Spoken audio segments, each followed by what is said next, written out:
We had a question from a viewer that I was unable to give an answer to, so I wanted to circle back to this and get your take on it. During our last blind ranking segment, I said the name Candace Owens.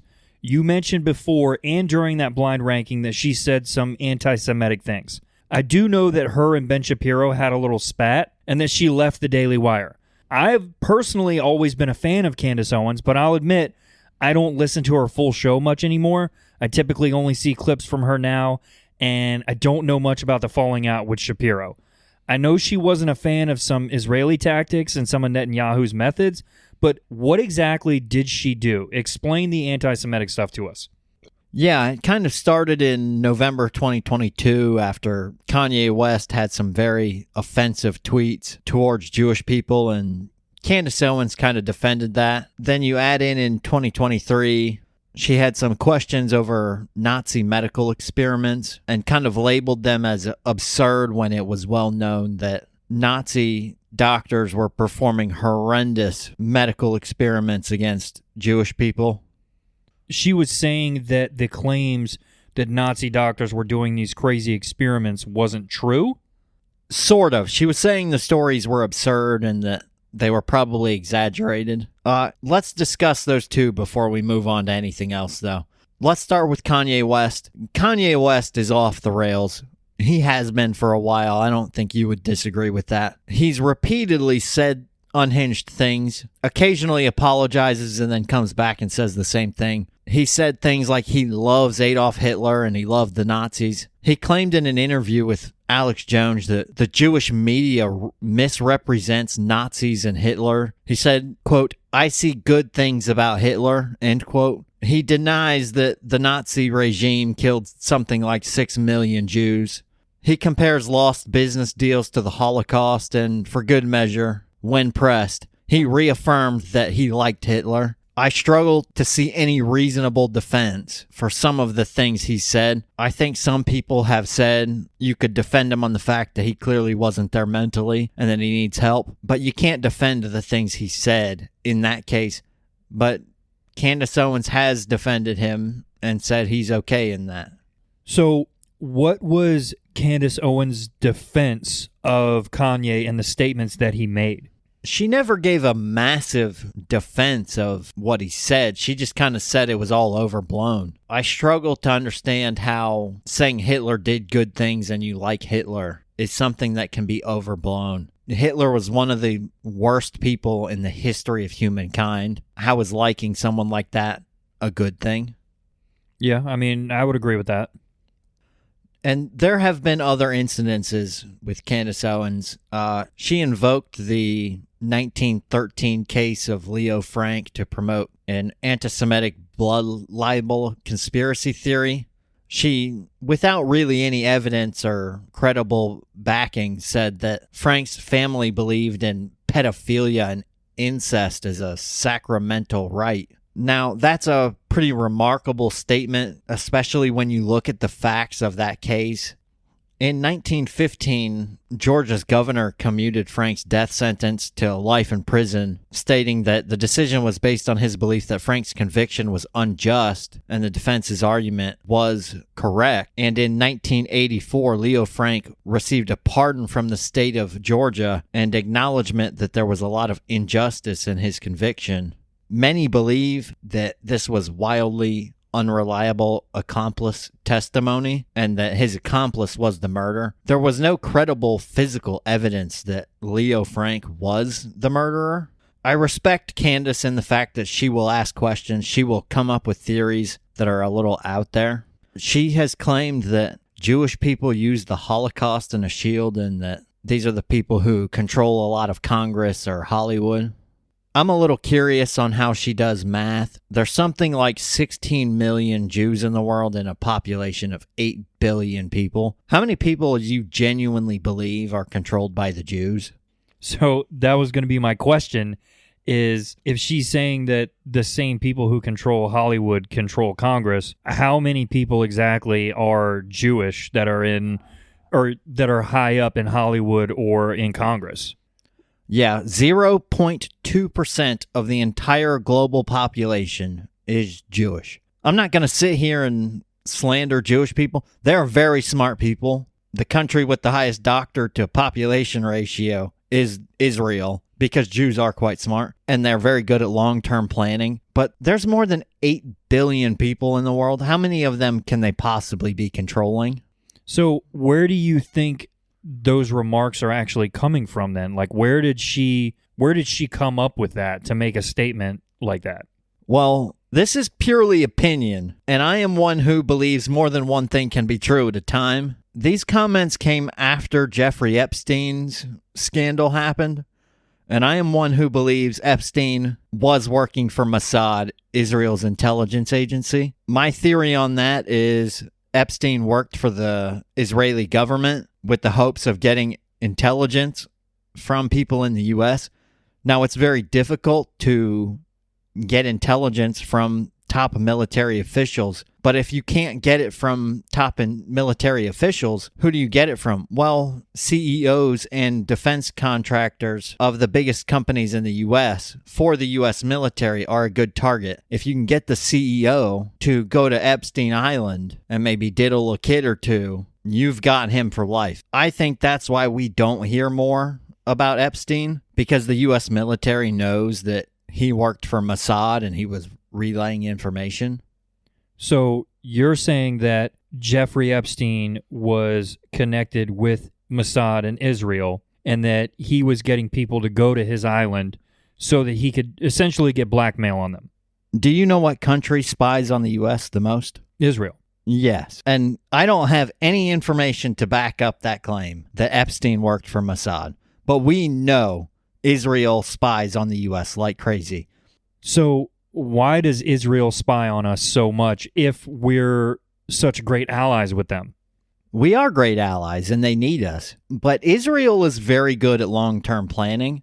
I'll give you an example. When the F-35 was released for sale to other nations, Israel was the first one to put their hand up and say they wanted them. We said yes almost immediately, and we said, hey, we're going to change one or two components of the avionics of this aircraft, and then we're going to sell it to you. And it's basically the same thing we fly, but it's got a few differences. So we're going to label it the F-35I instead of the F-35A, B, or C that we fly. Israel immediately protested and said, no, no, no.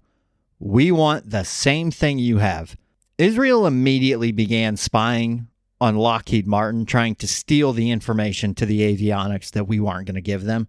They're a very advanced society, and if they had gotten that information, they would have used it and reverse engineered those components and put those components in the stuff themselves. Now, if you're wondering how good Israel is at military technology development, the helmets that our own military pilots fly with were developed by Israel.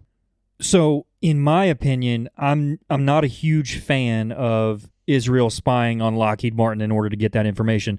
I also don't feel like we should be selling our airplanes and our technology to other countries at all, to be honest.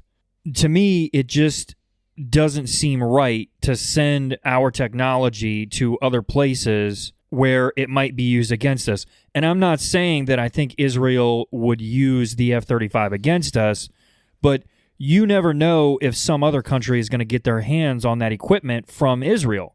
Well, a couple things on that. That's the reason why we didn't sell the F-35 as we developed it for our own military to Israel. It was a fear that this equipment would fall into other nations' hands. Quick question, Mike. On your point, do you know what kind of fighter jets Iran is flying right now? I'm going to guess F-14s. Older. You're on the right trend, though. Older than an F-14? F-4s. Yes.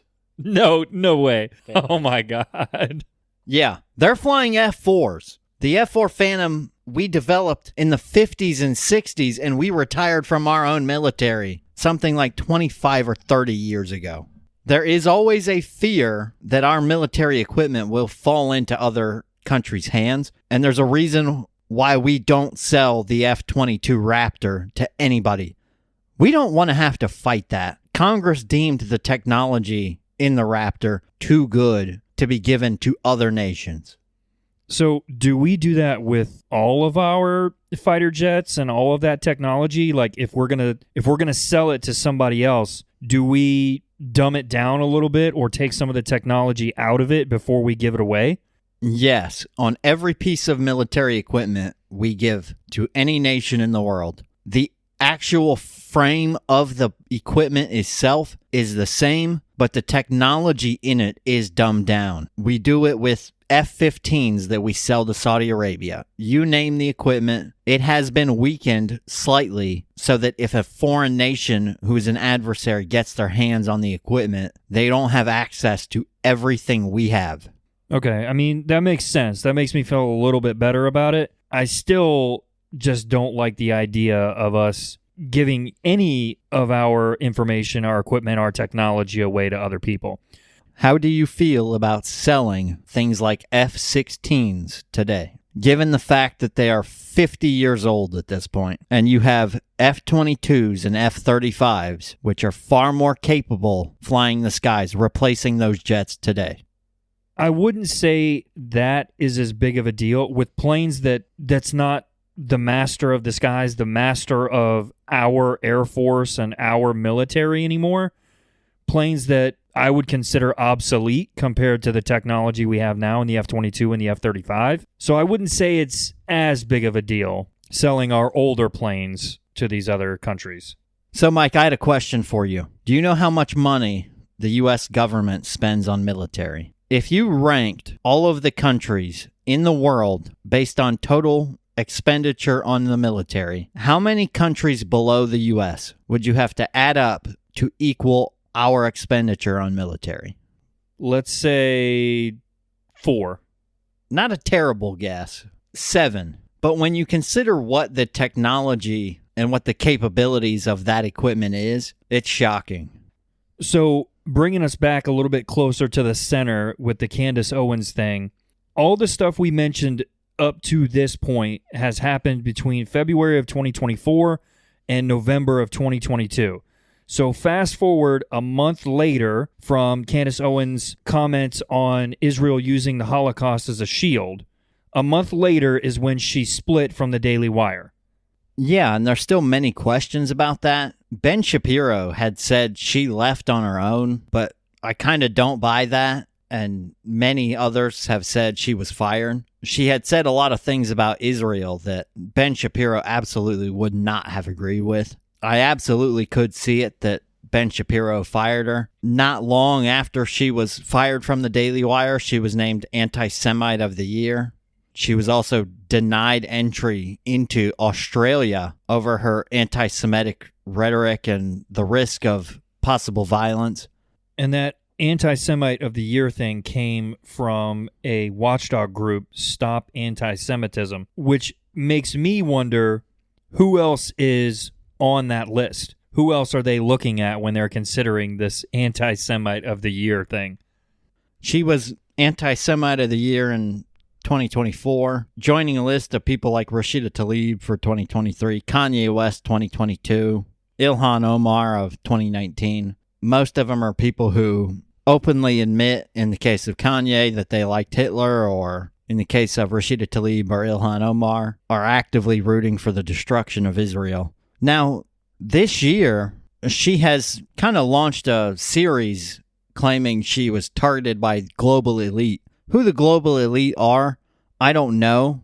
Are there people who are global elitists? Yeah, I would agree with her on that. We see that with things like the Green New Deal and the climate agenda. That's all very much an elitist opinion from very wealthy people. Who exactly targeted her, I don't know, and I don't know who she was accusing there. But I just think that she has said some things that are easily disprovable. But I do still listen to what she says today. She's someone who is willing to question everything in today's society. That is a good thing. I just think you have to know where to draw the line. I don't love the questioning of the World War II Nazi medical experiments and Kanye's defense. I don't agree with that. But in some cases, she does make a compelling case. She's currently being sued by the president of the French government, Emmanuel Macron, and his wife, Brigitte. She's making a pretty easy to disprove claim that Brigitte is not a woman that the Macrons so far have yet to just flat out crush. That's not a difficult thing to disprove, and it hasn't happened. So I do still listen to her. I don't hate her. Like I said before, I feel like you kind of need to know someone to hate them. I don't know her. I'll still listen to what she has to say, and if she makes a compelling argument, like she has in some cases, I'll listen. But on the Jewish side of things, she seems to be a bit out there and seems to deny some basic facts about what has happened in history. Well, my opinion on the whole thing, I think I need to do a little bit more research on it, but I'm not fully getting the impression that she hates Jewish people. To me, I think she's skeptical of some things, and maybe she's said some stuff that maybe she didn't think out very well, or maybe she should have done a little bit more planning. I'm just not convinced that she just hates Jewish people.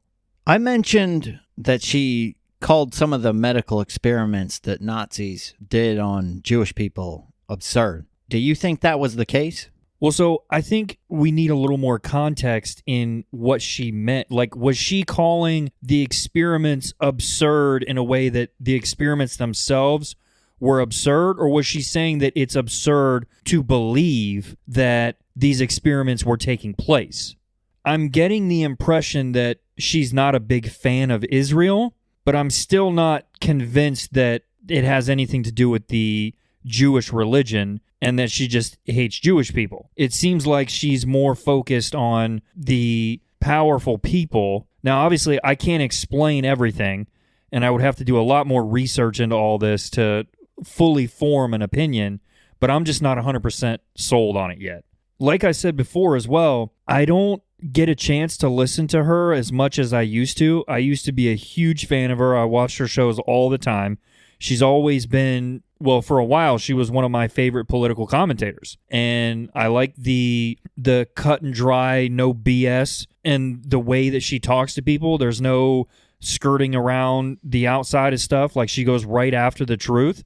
And I'll admit, I didn't really see a whole lot about her and, the Daily Wire split up and all that. I just kind of heard, bits and pieces about it later on. And I don't generally watch her that much anymore. Most of the content that I see from her is clips on social media. Now, I will say, with those clips on social media, one of the things that has aggravated me about her recently is with the whole Charlie Kirk stuff. I do not like that she's throwing stuff out there and saying, oh, I know this or I know that, but then she's not telling the rest of the world. I cannot stand that.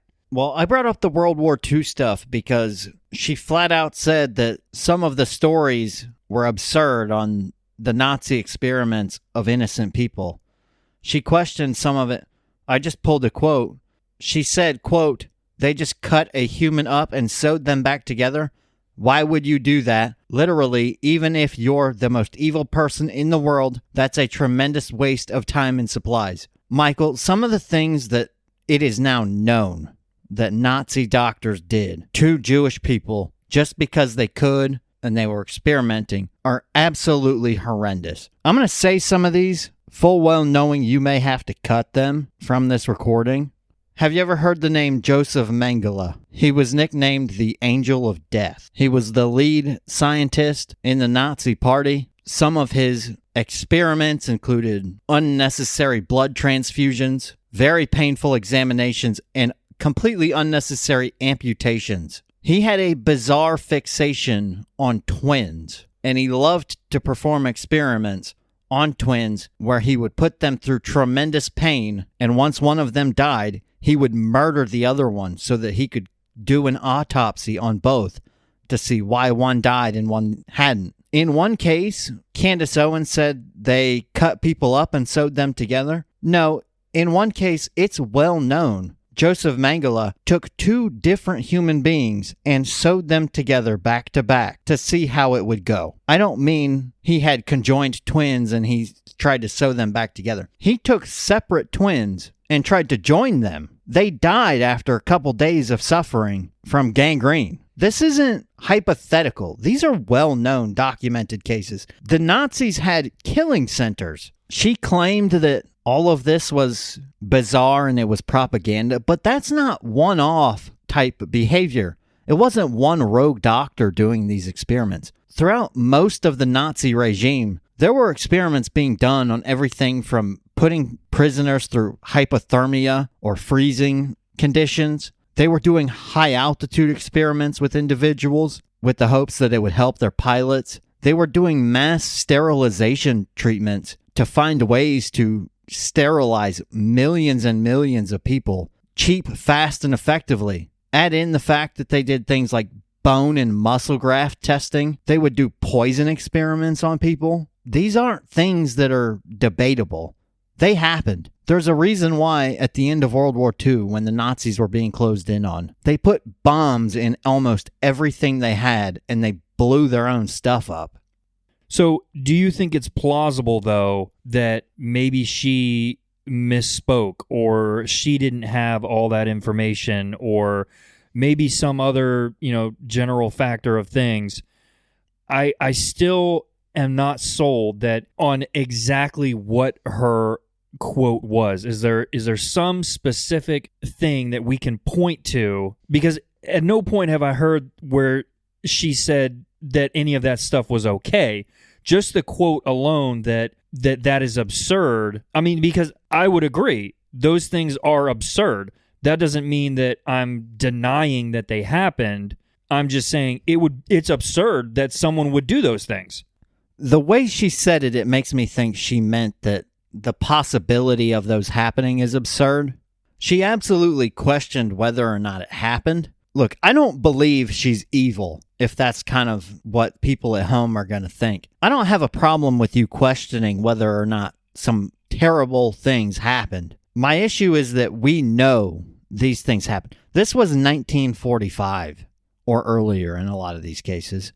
Calling it propaganda to point out things that were obviously true is kind of a tough sell in my opinion. But I'm not going to sit here and say she's evil. She truly believes what she said. And she didn't sit there and say, oh, these doctors were good people because they experimented on Jews. I truly do believe she thinks that the acts these doctors committed, or at least in her mind were accused of committing, were atrocities. She's just not sure if they happened. When for the vast majority of people, it's well accepted that they did happen. So I don't rip her for being evil in that way. I would like to see her do a little more research on some of these things. And I'm sure she would claim she does plenty of research, given she's quite a fiery personality. I mean, you got to admit, she did do a lot of research on Emmanuel and Brigitte Macron. She did. I like that she questions everything. And that even though she said a lot of things I don't like, I will always listen to what she has to say. I don't agree with everything she says.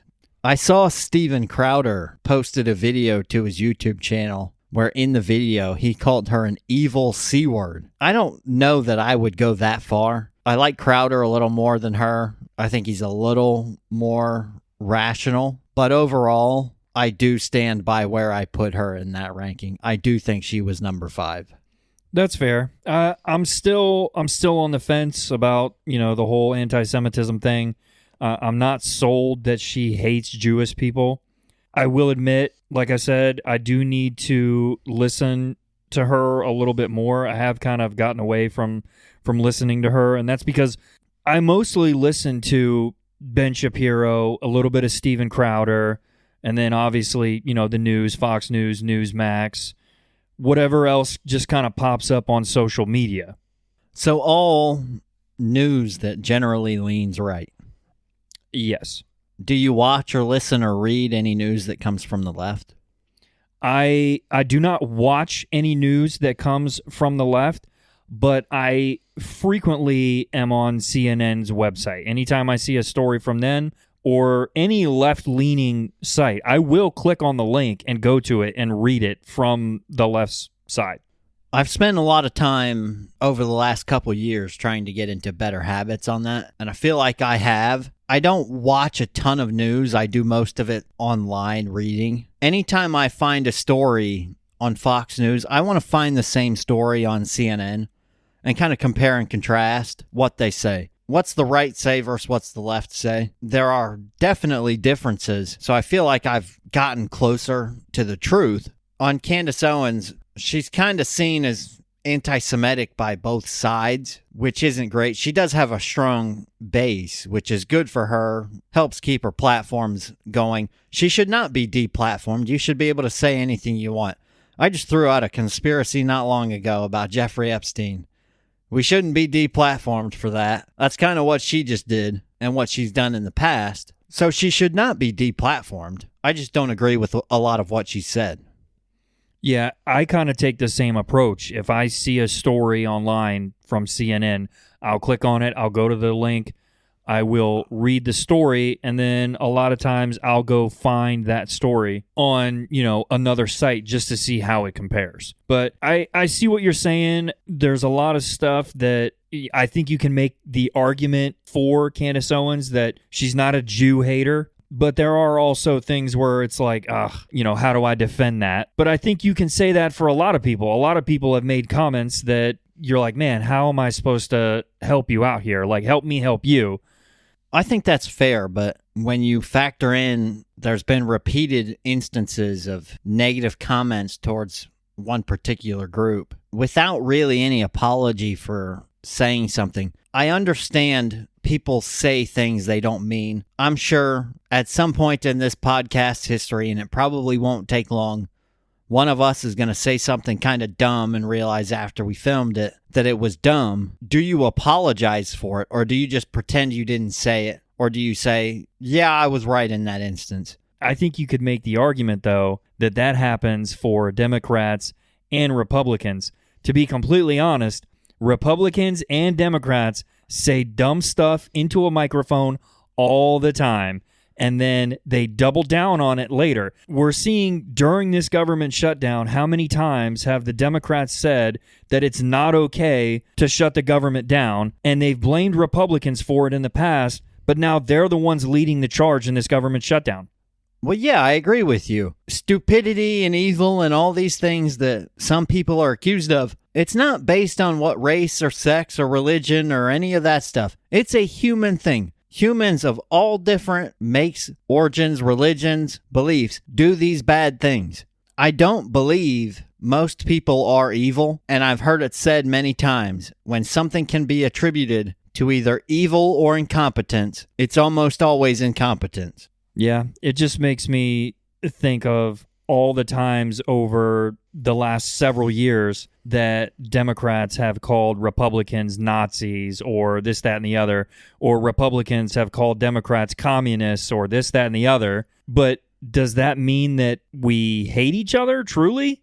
I think for the vast majority of people, no. But for a small percentage of people on the far right and the far left, they do genuinely hate a lot of others. Most Americans don't have that level of hate. They're trying to get through their own day, trying to live their own life and provide for their own family without much regard for many others. Well, I'll wrap it up like this. I'm still not 100% convinced on Candace Owens, and I am going to make it a point to listen to her a little bit more and do a little bit more research on it.